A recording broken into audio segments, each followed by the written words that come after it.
اهلا بيكم في فيديو جديد. هنتكلم في الفيديو ده عن كل ما يخص الهجرة اللوتري، كل ما يخص الهجرة العشوائية اللي هي اللوتري. طيب اللوتري بتفتح شهر 10.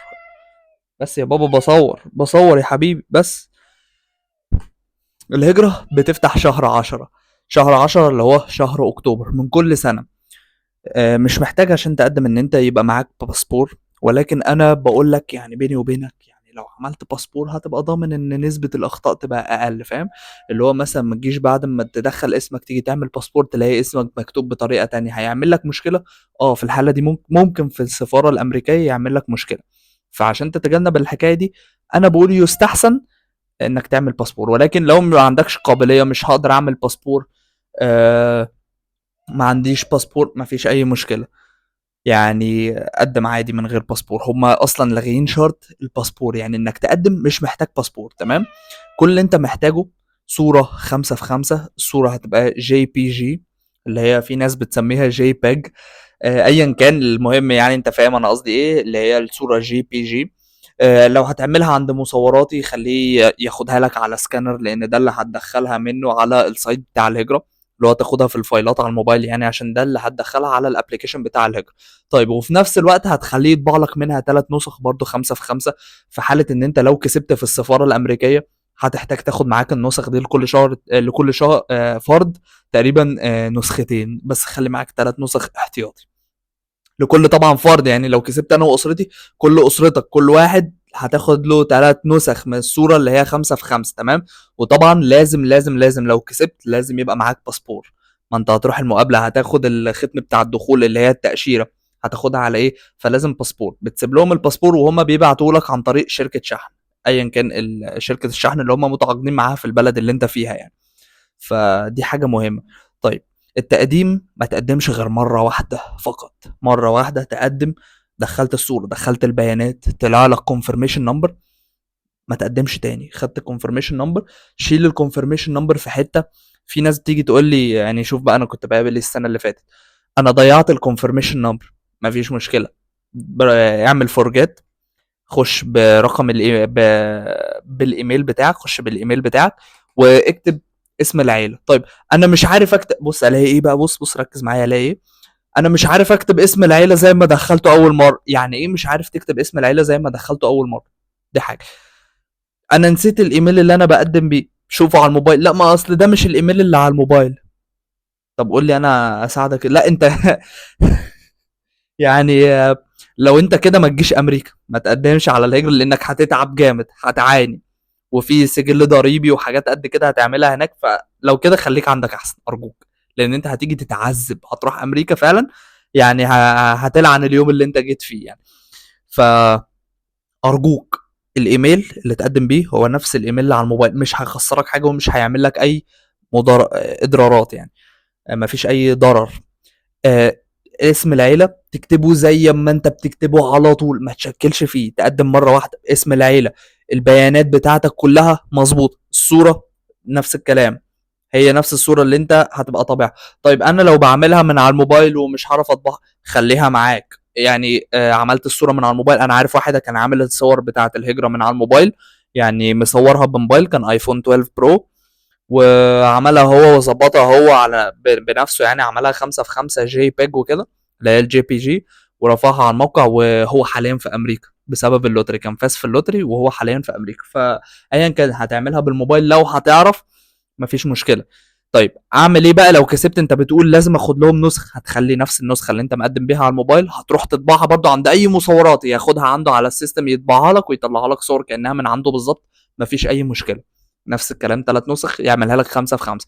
طيب، شروط الصورة مهمة جدا. الصورة في ناس كتير قوي قوي قوي بتخسر بسبب الصورة. مهمة جدا، ركزوا معايا. شروط الصورة، الصورة لازم تبقى خلفية بيضة، ودنك الاتنين باينين، الصورة ما بتضحكش فيها، صورة زي كده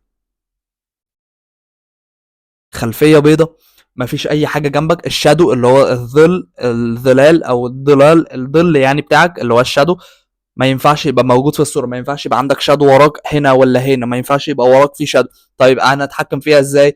في الاضاءه. عشان كده لو مش هتعرف تعملها، روح احسن عند مصوراتي خليه يعملها لك. ولكن في ناس يعني بتعرف تظبط الاضاءه وتوظف الاضاءه وتعملها يعني. فدي برضو من الحاجات المهمه جدا يعني. لو محجبه عادي اتصوري بحجابك. طيب انا واحد او انت واحده لابسه نظاره، لا في الحاله دي هتقلع للاسف النضاره لحد ما تاخد الصوره، بعد كده ارجع البسها تاني عادي مفيش اي مشكله. لو منقبه، لا لو منقبه هتضطري تكشفي وشك، وما تقلقيش مفيش حد هيشوف الصوره، والصوره دي بتبقى داخله يعني على الموقع بتاع الهجره، يعني مش هتاثر معاكي في حاجه يعني. فلازم تركزوا في الكلام ده كويس. لو طفل، طب انا عندي طفل رضيع عايز اخده، برضه نفس الكلام هحطه في الابليكيشن. اي حد حتى لو طفل رضيع اقل من 18 سنه هتمديله الابليكيشن، هتعمل مره باسمك ومره باسم مراتك. طب انا مطلق، مره باسمك ومره باسم الاولاد. طيب الاولاد مش عايزين يجوا معايا، مفيش مشكله، لازم تحط البيانات بتاعتهم، لازم تحط الصور بتاعتهم، كل حاجه خاصه بيهم.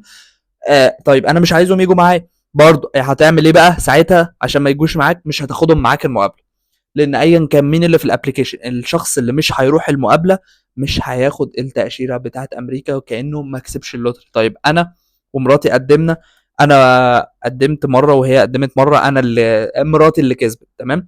هي مش عايزه تروح امريكا، مش هاخدها معايا المقابله بتاعه السفاره. لا في الحاله اللي زي دي طالما هي المين ابليكنت، هي المقدم الرئيسي، هي لازم تروح. هي لو ما راحتش ما ينفعش انت كجزء تروح معاها، ما ينفعش. طيب مش عايز مراتي في امريكا، اعمل ايه وهي المين ابليكنت وانا اكسبت عن طريقها هي؟ هتاخدها معاك امريكا وتبقى ترجعها بعد كده البلد اللي انت فيها، مفيش اي مشكله. اول ما تروح هناك تستلم الجرين كارد، خلاص 3 شهور فاتوا استلمت الجرين كارد، رجع مراتك يا سيدي وما تجيبهاش تاني. وبس انا ضدك تماما في الموضوع ده. انا شايف اي حد عنده اسره او عنده عيله عنده اطفال، حتى لو عندك ايا كان عدد الاطفال اللي عندك طالما اقل من 18 سنه، ارجوك خد كل افراد اسرتك معاك بما فيهم مراتك. ما تقوليش انا مش عايزهم بقى في امريكا ومش عارف ايه. قلنا في الفيديو اللي فات لازم تقضي على الثقافه دي. الثقافه دي هتجيبك ارض صدقني، هي الثقافه دي اللي هتجيبك لورا. مراتك خدها معاك، اولادك خدهم معاك، لان انت وارد بعد كده، مش معنى ان انت معاك جنسيه امريكيه ان انت تقدر تجيبهم بعد كده، مفيش الكلام ده. عشان كده بقول لك خدهم معاك، علشان والله والله فعلا والكلام حصل قدامي، في ناس ندمت بسبب الموضوع ده. في ناس فضلت 19 سنه ما هواش عارف يجيب مراته ولا ولاده يعيشهم معاه في امريكا بسبب غلطه زي دي. قال لك انا مش عايزهم، عايز اروح انا في الاول لوحدي ومش عايز اخدهم معايا لحد ما ابقى اظبط الدنيا. راح اظبط الدنيا ومش عارف يجيبهم لحد النهارده. فخدهم معاك ارجوك، خدهم معاك مش هتخسر حاجه. امريكا مش خطر خالص زي ما يعني ما تصدقش الناس اللي هناك اللي بتحاول تكرهك في امريكا، العرب اللي هناك اللي يقول لك لا دي وحشه جدا ومش عارف ايه، ده بيدفعونا ضرائب، ده في ناس بتتقتل في الشارع. مفيش الكلام ده، مفيش حد بيتقتل في الشارع، مفيش اي حاجه من الحاجات دي خالص.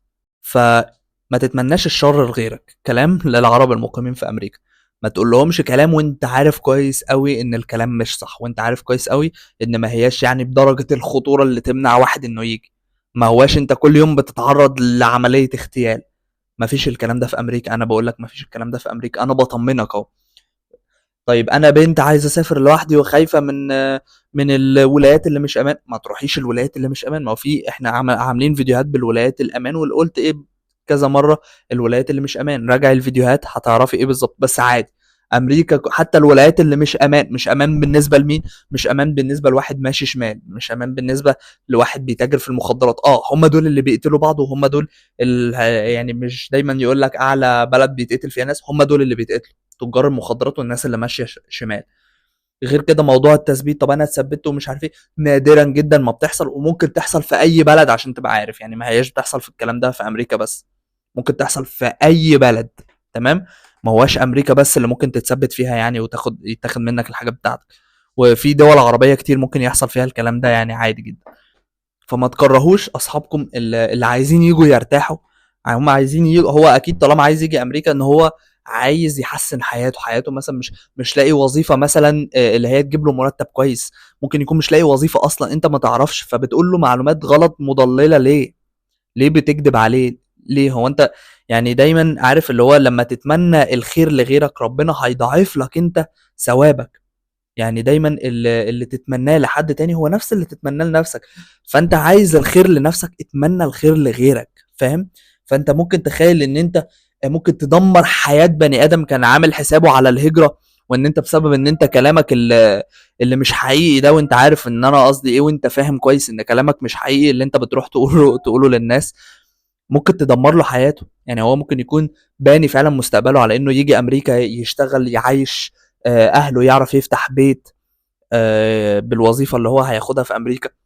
انت بكلمه واحده ممكن تدمر كل ده. فتخيل انت آه، دمرت حياه بني ادم. فبلاش ارجوكوا يا جماعه قولوا الحق، اما بنعمه ربك فحدث. زي ما انت يعني عايز الخير اتمنى الخير لغيرك. دي مش حاجة وحشة على فكرة والله. هو لما يجي أمريكا مش هياخد من رزقك والله، ما تقلقش. يعني دي أرزاق وربنا اللي مقسمها. يعني هو لما يجي صدقني مش هياخد من رزقك خالص، ومش هيبرشط عليك زي ما انت متخيل. ف طيب انا كسبت في الهجرة، بس انا ما عنديش سبونسر اجيبه اللي هو ضامن يعني في امريكا. اجيبه ازاي؟ مفيش مشكله، في جروبات على العرب، وفي عرب كتير قوي في امريكا بيساعدوا. الكلام سهل جدا، هتلاقيهم من على النت. في جروبات على الفيسبوك عاملينها الناس العرب المقيمين في امريكا، وبيساعدوا عادي جدا. حتى لو مش هتقدر تدفع له مقابل مادي، في ناس بتعملها لله يعني فور فري ببلاش. ايا كنت انت اسره وكده ممكن يستضيفوك عندهم. وفي احيانا الناس بتبقى عامله في الجنينه زي جاست روم وكده، ممكن انت تعيش فيها في الاول اول 3 شهور لحد ما تحصل على الجرين كارد اللي هو كارت الاقامه. وتدور انت بقى على شغل وتلاقي وظيفه وكده، وتبقى تأجر انت او تشتري. البيوت في امريكا هي تعتبر من اغلى الحاجات عشان تبقوا عارفين يعني. بس في بيوت بتبقى رخيصه. ممكن تبقى مكسره مش احسن حاجه، بس انت ممكن تاخدها وتصلحها وتقعد فيها. يعني لما تشتري لك بيت مكسر ومدغدغ والحاجه اللي فيه يعني مش قد كده، تشتريه ب 8000 دولار. هو في بيت في امريكا ب 8000 دولار ما حصلتش صح؟ لا، هتلاقي بيوت على زيلو وعلى ماي هوم. في السايت اللي اسمه ماي هوم هتلاقي عليه. ممكن ماي هوم يبقى اغلى ماشي، هتلاقي فيه اسعار ممكن تبقى غاليه شويه. لكن زيلو دوت كوم هتلاقي لا عليه البيوت بتبدا فعلا من 8000 دولار ومعاك لحد 16000 دولار. حاجات عبيطه جدا يعني. وبيت فاهم اللي هو ما هياش شقه، لا ممكن يبقى بيت بس هو مكسر محتاج دهانات مش عارف ايه. عادي لما انت تاخده تصلحه، حتى بعد كده لما تيجي تبيعه هتبيعه اغلى يعني. ودي كانت من ضمن الحاجات اللي دونالد ترامب عملها يعني. كان بياخد البيوت اللي زي كده برخص الثمن ويحطها بقى على الماركت بسعر البيوت الحقيقيه يعني. ففاهم هو كسبان فيها قد ايه شايف. فدي برضه يعني ممكن انتوا كاسره مش عارف ايه، ممكن اول ما تيجوا تجيبوا بيت عادي بالاسعار دي، خش على حتى على زيلو دوت كوم من قبل ما تيجي وحدد انت عايز ايه كويس يعني. بص اعمل دراسه جدوى قبل ما تيجي عشان ما تجيش تتسوح يعني. ولكن الدنيا سهله، انا بطمنك الدنيا مش صعبه خالص نهائي. يعني ما تسمعش بقى اللي يقول لك الدنيا واول ما تيجي هتعاني. اول ما تيجي هتعاني، بس ما هياش المعاناه اللي تموتك فاهم. هي هتبقى معاناه بس ما هياش قاسيه قوي للدرجه دي. وبعد كده حياتك هتبقى اسهل بكتير، وهتبقى خلاص هتتسيستم، وهتبقى عارف امريكا ماشيه ازاي. هي مجرد بس ما تعرف امريكا ماشيه ازاي خلاص الدنيا هتتفتح قدامك، وهتبقى زيك زي المواطن الامريكي عادي جدا. فلازم تفهم الاول امريكا ماشيه ازاي. تمام. دي حاجه. فانا مش عايزك تسمع للعرب اللي هو يقول لك لا الدنيا هنا وحشه. هو مش عايزك تيجي علشان ما تبقاش لابس البراند اللي هو لابسه. هو عشان تبقى عارف يعني هو لابسه برخص التراب. مش عايزك تبقى راكب عربيه احسن موديل زيه. احدث موديل ممكن تلاقيه بيغير كل سنه عربيه ومش قايل لك عادي. تلاقيه جايب مثلا عربيه معفنه وهي دي اللي بيوريها لك، لكن العربيه التانية ما يوريها لكش. والله الكلام ده بيحصل، والله وربنا شاهد عليا الكلام ده بيحصل. مش عايزك تسكن في بيت زي اللي هو ساكن فيه. طب ليه الحقد؟ ليه الحقد؟ انا بناشد الناس دي يعني ليه الحقد؟ تمنوا الخير لغيرك زي ما انت عايز الخير لنفسك. اما بنعمة ربك فحدث. تمام. فما تصدقش خالص الكلام ده. انت ممكن تروح هناك وتبني مستقبلك وتبقى غني، ممكن تبقى مليونير. واحنا كل الناس اللي على فكرة العرب اللي بيروحوا امريكا بيبقوا مليونيرات يعني. عشان تبقى عارف يعني سنتين ثلاثة وهتبص تلاقيهم كلهم مليونيرات يعني. ناس كتير بتبقى كده. فما تصدقش اللي يقول لك احنا بنشحت وبندفع ضرايب. بكل بساطه بكل بساطه رد عليه كلمه واحده بس، قول له انت قاعد فيها ليه. يعني ممكن يزمزق معاك شويه ويقول لك اصل انا عايز ارجع ومش عارف ايه. طب ما ترجع بس خلاص. شوف انت كده قفلتها سديتها عليه من الاخر. انت كده يعني خلاص زنقته مفيش مفر. فما تصدقش خالص الكلام ده. امريكا كويسه وزي الفل، وممكن تيجي لسه تبقى غني فيها وكده. سهله يعني، ما هياش زي ما هما بيحاولوا يكرهوك فيها يعني. الدنيا زي الفل والله. امريكا يعني لسه بخير. الاكل في امريكا رخيص، ممكن السكن غالي بس انا قلت لك ايه الحل. وممكن تسكن ببلاش عن طريق انك انت لو انت فرد لوحدك تجيب البيت وتأجر مثلا الاوض اللي فيه، تأجر الكنب اللي فيه اير بي ام بي. هيطلع لك يعني هتبص تلاقي نفسك الايجار اللي انت بتدفعه انت مش دافعه من جيبك، انت دافعه ويمكن مطلع مكسب كمان. فهي الدنيا كده. يعني امريكا ماشيه كده دلوقتي، بس هو تتسيستم بس تعرف الدنيا ماشيه ازاي. طيب المقابله بتبقى بالعربي ولا بالانجليزي؟ عشان أنا سالت السؤال ده كتير. المقابله بتبقى بالعربي ولا بالانجليزي؟ انت دي سفاره، انت مش رايح مول، انت مش رايح مول. المقابله بتبقى بالعربي وبالانجليزي عادي. ممكن يكون القنصل بيعرف يتكلم عربي، يتكلم معاك عربي عادي، مفيش اي مشكله. ممكن يكون القنصل ما بيعرفش يتكلم عربي، في مترجم هيجي يترجم لك. طيب ايه الشهادات اللي اخدها؟ اول حاجه، انت لو مسافر سواء انت او اسرتك بتجيب شهاده تحركات. شهاده التحركات بتجيبها منين؟ بتجيبها من الجوازات بتاعتك. الجوازات، تروح الجوازات وتطلب شهادة تحركات، تاخد شهادة التحركات تطلع بيها على مكتب يكون مترجم معتمد، تطلع تترجم الشهادة، ولازم تبقى مترجمة ترجمة معتمدة، ترجمة انجليزي طبعا، وهي دي اللي هتاخدها معاك في السفارة. طيب الشهادة بتاعت ثانوية عامة، الشهادات بتاعت التعليم نفس الكلام، ترجمة معتمدة. انت تاخد بقى كل الورق معاك اللي محتاج يترجم وتروح تترجمه مرة واحدة، عشان ده اللي هتاخده في السفارة. دي الحاجة الوحيدة اللي لازم تبقى مترجمها، يعني حتى لو هما بيعرفوا يتكلموا عربي، ده الورق اللي لازم تبقى مترجمه. اي ورق معاك، كل الورق اللي انت هيبقوا طالبينه منك والبيانات وكل حاجه لازم تبقى بالانجليزي. الناس اللي بتسأل طيب انا مقدم فيزا كاس عالم، انا مقدم فيزا سياحه، هل موضوع الهجره ده هيأثر عليا سواء اتقبلت او ما اتقبلتش؟ بص، في الحاله اللي ممكن تأثر عليك لو مليت استماره الدي اس 260 دي اس 260 دي، الاستماره اللي انت هتبقى المفروض تملاها لما تكسب في اللوتري. يعني انت خلاص تم اختيارك، دخلت كشفت على الموقع تم اختيارك، هيبعتوا لك بقى ويقولوا لك انت لازم تمضي تملى استماره دي اس 260. واستماره دي اس 260 دي بيبقوا عايزين فيها حياتك من ساعه ما اتولدت لحد اليوم اللي انت بتسجل فيه، وكل البيانات لازم بالانجليزي. كل المعلومات اللي عندك، اتولدت فين، دراستك كانت ايه، كل حاجه عنك، سافرت فين قبل كده، كل الكلام ده. مع ان برضو يعني حتى موضوع السفر ده لازم زي ما قلنا هتحطه في الدي اس 260. وبرضه لازم هتروح الجوازات تعمل شهادة تحركات، برضه هتاخدها معاك السفارة، ولازم تبقى مترجمة ترجمة معتمدة. تمام. لازم نفس الشهادة بتاعة التحركات نفسها هي اللي تحطها لهم في الدي اس 260. ما تحطش معلومات مختلفة، ما يجيش مثلا شهادة التحركات يلاقيك معدل في تاريخ او مغير في حاجة، هتعرض نفسك يعني حاجات مش لذيذة خالص. فارجوك لازم البيانات تبقى بدقة. والناس اللي مش هتعرف تعمل كده، طب انا ضعيف في الانجليزي مش هعرف اعمل دي اس 260، ما هي دي بقى فايده القناه. انا معاك في الحكايه دي، اي حاجه تحتاجها، اي حد مش عارف تقدم على الهجره، عايزني اقدم لك، مفيش مشكله.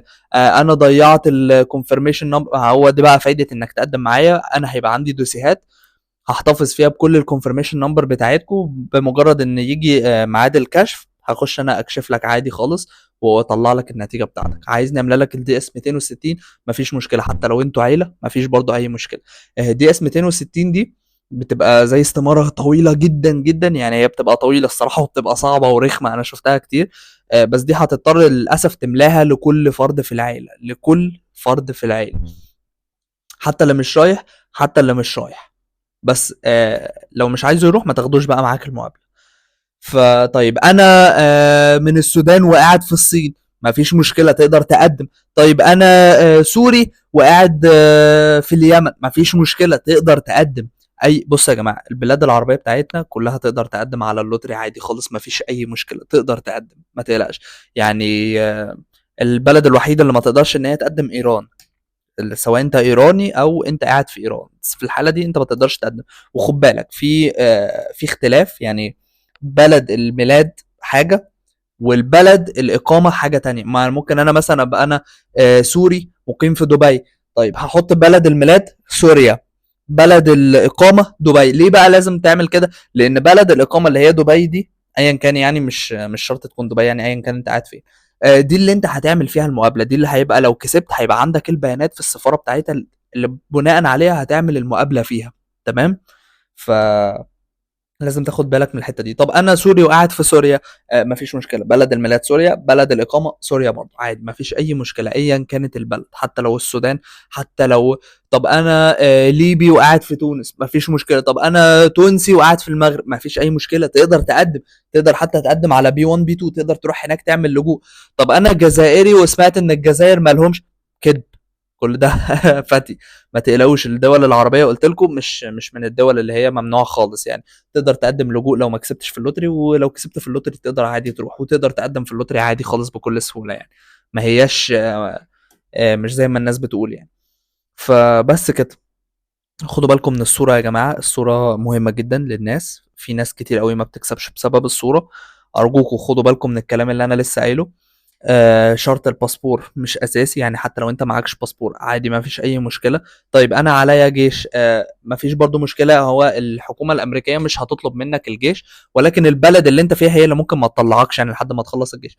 طيب انا خدمت في الجيش، هتجيب لهم شهاده انت خدمت قد ايه وفين وكده والبيانات، وطبعا لازم تكون مترجمه خدمت قد ايه وكده وكانت ايه الخدمه بتاعتك، يعني دي برضو لازم تكون معتمده، هتجيبها برضو بكل سهوله من التجنيد يعني ايا كانت البلد اللي انت فيها.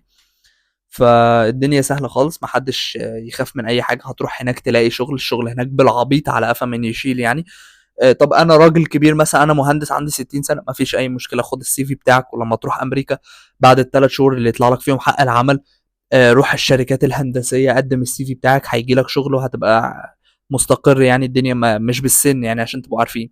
طيب انا مثلا عندي 17 سنه، قدم، لا 17 سنه ما ينفعش، لازم وانت بتقدم تكون معدي 18 سنه، لازم وانت بتقدم تكون معدي 18 سنه.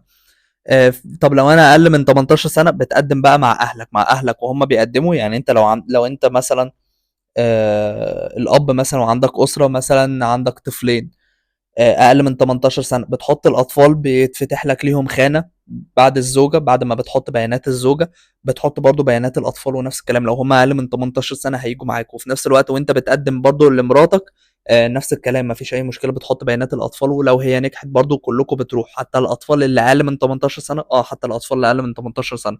طب لو ابننا مثلا اكبر من 18 سنه، لا يقدم لوحده. تمام. شروط التقديم ان المين ابليكانت لازم يبقى معاه شهاده ثانويه عامه او ما يعادلها. طب انا معايا دبلوم، ما هو الدبلوم يعادل ثانويه عامه، قدم مفيش مشكله. طيب انا كنت امريكان، قدم مفيش مشكله، طالما معاك ثانويه عامه ايا كانت ايه هي، ايا كان اي حاجه بتعادلها قدم مفيش اي مشكله. تمام. خد بالك ارجوك، اوعى تقدم اكتر من مره، اوعى تقدم يطلع لك كونفirmation نمبر تقدم تاني، تقدم تاني في حاله لو انت متجوز تقدم لزوجتك. تمام. وهتبقى برضو ايه، هتبقى هي المين ابليكنت، يعني هتقدم لها هي الاول، مره انت هتقدم الاول لنفسك ومره هتقدم لها هي الاول بنفسها، هيطلع لكم كونفirmation نمبر مختلف تمام. وعادي لو هي كسبت انت هتروح معاها، ولو انت كسبت هي هتروح معاها. طيب انا مراتي هي المين ابليك، يعني هي اللي كسبت وانا مش عايز اخدها معايا، لا في الحاله زي دي لازم تاخدها معاك، وزي ما قلنا تبقى ترجعها، يعني ما ينفعش تبقى هي المين ابليكنت اللي كسبانه و... وما تروحش معاك المقابله، ساعتها انت ذات نفسك مش هتروح امريكا. فلازم المين ابليكنت اللي هو الفائز الرئيسي لازم يروح امريكا، لازم يبقى في المقابله ولازم يروح امريكا. اي حد تاني حتى لو كنت حاطه، حتى لو اقل من 18 سنه، الاطفال اللي اقل من 18 سنه مش عايز تاخدهم عادي، ما تاخدهمش معاك المقابله مش هيروح، بس لازم المين ابليكنت الفائز الرئيسي لازم يروح المقابله. يعني الكلام ده ممكن ما تاخدش مثلا مراتك وكده لو انت الفايز، يعني لو دخلت بصيت بالكونفirmation نمبر الخاص بيك انت مش بمراتك، لقيت نفسك انت الفايز، ساعتها عادي ممكن ما تاخدهاش وتروح، فاهم، ممكن تروح انت لوحدك يعني. طيب انا عايز اخد ولادي بس مش عايز اخد مرات، ما فيش مشكله ما تاخدهاش معاك المقابله، نفس الكلام اي حد مش عايز تاخده معاك ما تاخدوش المقابله. عندي طفل صغير مش هعرف اصوره، دي شغلة المصوراتي، انت دافع فلوس المصوراتي، هو ده شغله، يعني هي ده شغله الطفل الرضيع، ده شغله ان هو يصوره ويطلع لك الصور مظبوطة وانت تبص عليها وتبقى موافق كمان. الصور ايا كانت، سواء الصور بتكلم على الصور عامة مش صور الطفل بس، اي صورة ما ينفعش خالص يبقى ملعوب فيها في الفوتوشوب. الحاجة الوحيدة اللي مسموح لك تلعب فيها في الفوتوشوب ان الريد اي، يعني لو عينك حمراء مطرح الفلاش مثلا بتاع الكاميرا او حاجة زي كده، دي الحاجه الوحيده اللي ممكن تعدلها في الفوتوشوب وتلغيها، بس لازم لون عينك الاصلي يبقى باين، يعني لو عينك منوره نور احمر دي ممكن تلعب فيها في الفوتوشوب وتلغيها، دي الحاجه الوحيده.